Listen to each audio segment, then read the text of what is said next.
ਅੱਜ ਆਪਾਂ ਵੀਡੀਓ ਬਣਾਉਣੀ ਆ ਥੋੜ੍ਹਾ ਜਿਹਾ ਟਾਪਿਕ ਤੋਂ ਹਟ ਕੇ ਕਿ ਤੁਹਾਡਾ ਭਰਾ ਚੰਗੀਆਂ ਗੱਲਾਂ ਜਾਂ ਹੱਸਣ ਵਾਲੀਆਂ ਗੱਲਾਂ ਨਹੀਂ ਕਰ ਲੈਂਦਾ।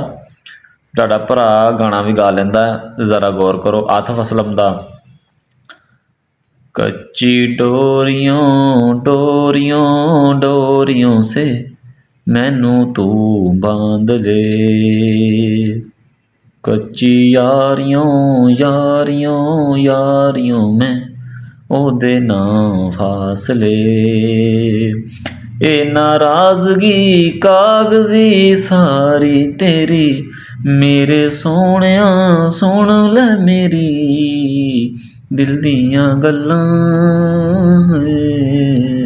ਕਰਾਂਗੇ ਨਾਲ ਨਾਲ ਬਹਿ ਕੇ, ਅੱਖ ਨਾਲ ਅੱਖ ਨੂੰ ਮਿਲਾ ਕੇ ਦਿਲ ਦੀਆਂ ਗੱਲਾਂ।